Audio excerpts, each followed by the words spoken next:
What is up, guys? Joseph here, and in today's video I'm showing you guys exactly how I did over $19,000 in revenue by selling beans. Let's up on today's video. I just wanna get that money. I just wanna get that money, flip that money. Alright guys, before we do get started, I always encourage you guys to leave a like on this video if this video gave you any value, as well as comment down below your opinion about this video, and don't forget to subscribe. Alright, so hopping right into my computer, let's actually hop into the actual account. I'm actually going to be blurring a lot of the things on here, just so you guys don't know the exact name of the store and things like that, because of course I don't want any of my customers to have their information leaked. All I want to show you is the actual revenue generated. So today we did about $2,000 in sales. That's great, it's about average.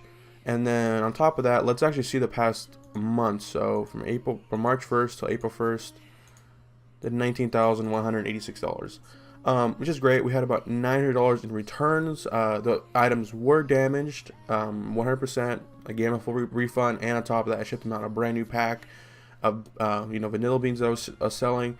And the customer's happy, I'm happy. At the end of the day, it's cost of doing business. Things like that do happen.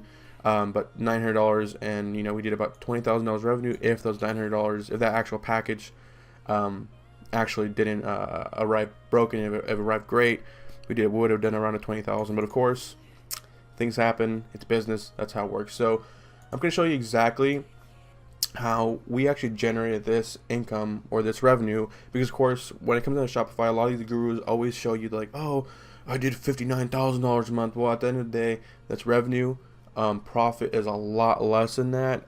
People don't understand. I know this guy doing $30,000 a month and only operating at like a $4,000 profit margin when that's very little. So we actually operate at a 50% profit margin due to the fact that the other 50% goes towards taxes, product costs, and on top of that, ad costs, ad budget costs. You'll be surprised. Ad budget costs really isn't that much. We only budget around between $1,000 to $1,500 a month. That's the only thing I budget for, because at the end of the day, I do wholesale. So I'm willing to spend up to $50 to $100 per purchase, and each wholesale purchase is around $500 to $1,000. So it's a very profitable niche. Of course, this niche is vanilla beans. Pastry chefs, restaurants, breweries, I don't know, donut shops. People who use vanilla in their food. You'd be surprised how much vanilla is used for. Vanilla can be used for anything. Scents and markers. I don't know, like anything. You know what I mean? So.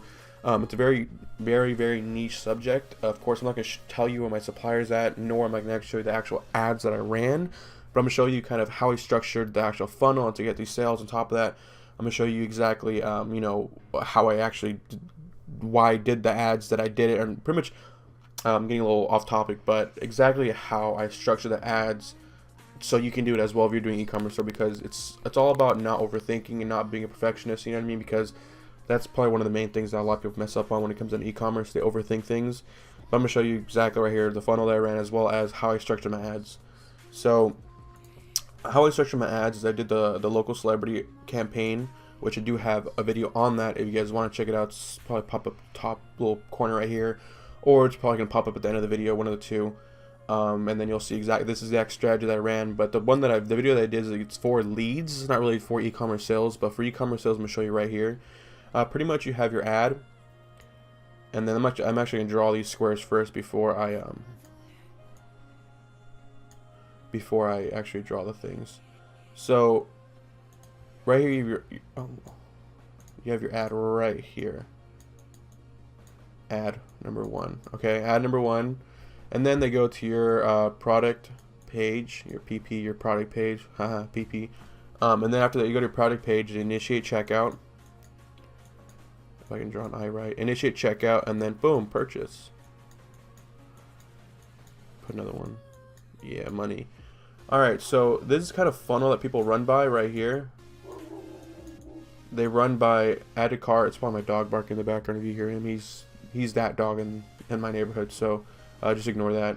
But then you have the ad, your first ad. It goes to they land on your product page, and then they initiate checkout, and then they purchase. That's pretty much the 3% of people who are ready to buy right now. This is the funnel they go by. Okay, it's very simple. It's been in e-commerce for years. All right, but how to make yourself look kind of like a local celebrity, or like a local branded product, where like you're literally all over the timeline. They make it look like, damn, this person's everywhere. Like, this guy's a celebrity. Like, you know what I mean? Like, this is what you do. So now the cool thing about Facebook is you can retarget on, the thing is, before I go into the next part, this ad is a video, just so you know. It's 30 seconds, between 30 seconds and a minute and a half long. It was a video of a chef demonstrating the vanilla beans, kind of, you know, the texture of them, what you can do with them, you know, kind of just a normal video, just a video that the general population who's interested in vanilla beans would be interested in that video. Pretty much that's the end of the day. I paid a guy $50, sent some product, he uploaded to his YouTube channel, he told me I can use it for ads, done deal. You know, it's super simple. So this video, what I did, the cool thing about Facebook, like I was mentioning, is you can actually retarget. Let me actually put this a little bit more closer. You can actually retarget people based on the amount of video, the percentage of video views that they viewed that video for, if you get what I mean. Like, you can retarget people based on, you know, watching 3 seconds or more of the video, people who watch 10% of the video, 25%, 50%, almost, you know, 90% of the video, things like that. Usually what I do is I retarget people based on watching 50% or more. So people who watch 50% or more of that video get sent to, now obviously, you know, I'll do people who watch 50% of this video, but also I'll exclude people who already purchased, so I don't waste my ad dollars advertising people who already, you know, purchased my product. Here, make sure. So with that, I'll send them to ad number 2, ad number 3, ad number 4. So people who watch 50% or more, excluding people who already purchased, I'll show them the second ad, the third ad, the fourth ad, pretty much on like a whole like scale to where that's the only thing they're seeing on their timeline pretty much now. You know, they have, you know, let's say this one's a story ad, this one's a Instagram feed ad, and this one's like a marketplace, you know, insert article or instant article ad, you know, so where now even if they're not going to click on it, it's still there, you know, because I know instant articles and in-stream videos like that, like nobody really clicks on or takes call to action. This is mainly to just make it look like I'm everywhere, because they're not going to click on that. They're mainly going to click on the story one or the feed one. But when I do instant articles and things like that, I only use that when I'm retargeting people. When I'm retargeting them, because I only retarget like $1 a day. So it's like, what am I going to waste 20 cents on instant article? But at the end of the day, that shows authority to where now you're being seen everywhere on their timeline, and you're making it look like a local celebrity. And another thing that people don't do as well is, they only retarget people based on video views, but yet they're not retargeting people based on initiating checkout, you know? So when it comes to initiating checkout, people who initiate checkout but didn't purchase, boom, they get sent to these ads right here. So at the end of the day, people who watch this ad 50% or more, or people who initiate checkout and didn't buy, get sent these videos, and now they're have, you know, my ads running on their stories, my ads running on their Instagram feed, their Facebook feed, their instant articles, you know, their in-stream videos, multiple different placements. And that's kind of the strategy that I ran by. It's super simple. Like I said, keep it simple, guys. Like, when you overthink things, it's crazy. Like, you just start messing up on the most stupidest things. Like, I've had a friend who was like, oh, I'm only targeting people that are on Wi-Fi only, like, I'm building up my pixel. And I'm like, dude, like, I'm like, alright, dude, like, whatever, do you, man. Like, just keep it super simple, man. So kind of how I actually structure my ads, you have my business account. I use my personal account. I really never use this account. Let me actually log into it and let me kind of show you exactly what I did and kind of how I structure the ads. So when I structure my ads, I do obviously based by conversions and continue. And then obviously, you know, I already have my pixel set up on my store, so obviously I will change this to purchase, or if I can find the purchase pixel to purchase. But of course, my purchase pixel is not installed on this ad account. I don't use this ad account. But you know, make sure your purchase pixel is installed. So usually, what I do when I actually go to look at my ads and structure the ads based on e-commerce, kind of the structure kind of the research I do to actually create an audience, is I use audience insights. It's super simple. So pretty much I'll just type in vanilla,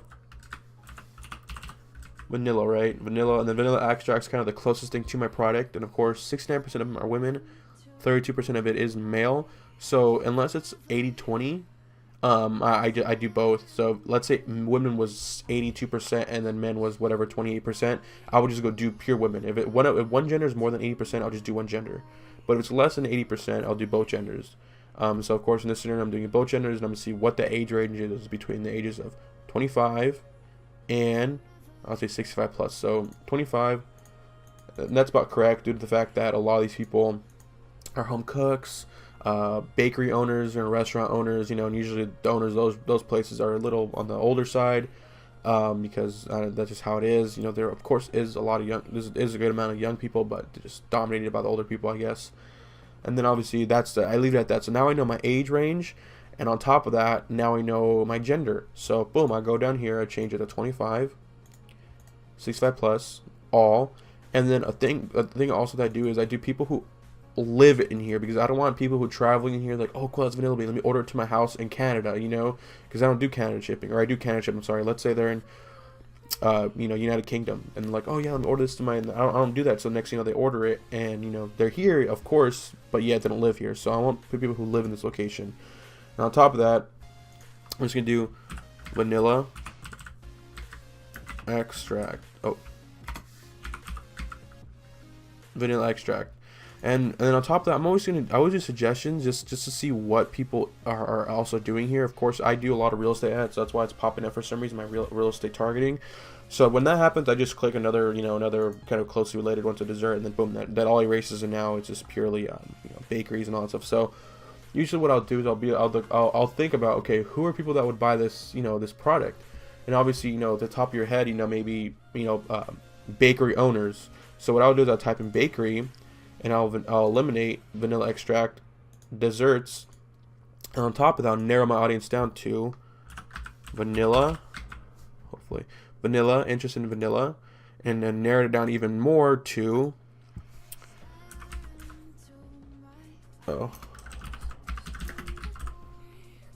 small business owner, if I can call him small business owners behavior. So now we have 54,000 people who are interested in bakeries, that are interested in vanilla. On top of that, are business owners. So people who are in this industry right here are very likely to purchase a product like mine. This is actually one of the ads that I ran. I did very well. And on top of that, you can do, you know, restaurant owners, vanilla, small business owners. You know, just keep it stupid simple. Like, people think that they need to have some super in-depth, like, niche down to that 3% who are ready to buy right now. But I'm worried about the other 90% of people who are ready to buy in the next 30 to 60 days, because my ads are going to be all over the timeline. So when that time comes, when they need to re-up on their vanilla beans for their restaurant, they've seen me everywhere, they know my store and everything like that. So that's kind of how I ran the Facebook ads. Of course, I'm not going to go too in depth with this, because this video is going to be like an hour and a half long. If you actually want to find out how to actually do a great target audience like this and actually get a well-structured ad, I highly encourage you guys to invest into the Billy Wilson courses down below in the description. It is an affiliate link. I do get a kickback from it, but of course you're going to pay the same price anyways. Might as well support, you know, your other creators by, you know, clicking on their affiliate links. Other than that, I mean, this is pretty much the only way to be successful in the niche that I'm in. Of course, I'm not going to tell you where my supplier's at and all that, because then you guys are just going to steal all my stuff, and then my profits are going to go less. You know, I got to make some money too. But of course, if you find out, go for it, do whatever you got to do. But at the end of the day, that's kind of what I ran, and hopefully, you know, you guys find success in this. Of course, there's a lot more that goes into it, you know, like your store and all that stuff. So just understand that just because I make it look easy, it's not easy. You know, I just explain it easy. That's it. That's the only difference between me and you, is that I've done this before. I've had awful months before, and then just because I have one great month and I'm showing you of it doesn't mean that I do this stuff consistently. Okay, guys. So other than that, hopefully you guys enjoyed today's video. Hopefully you guys, you know, like, subscribe, you know, comment down below if you found help in this video. You know, leave that in the comments. I might reply to a couple of you guys. Also follow me on all my social medias. And other than that, hopefully you guys have a great day. So it's been me, Joseph, and I'll see you guys in the next video. Peace. I just wanna get that money. I just wanna get that money, flip that money. I just wanna stack them hundreds. I just wanna spaz out, cash out.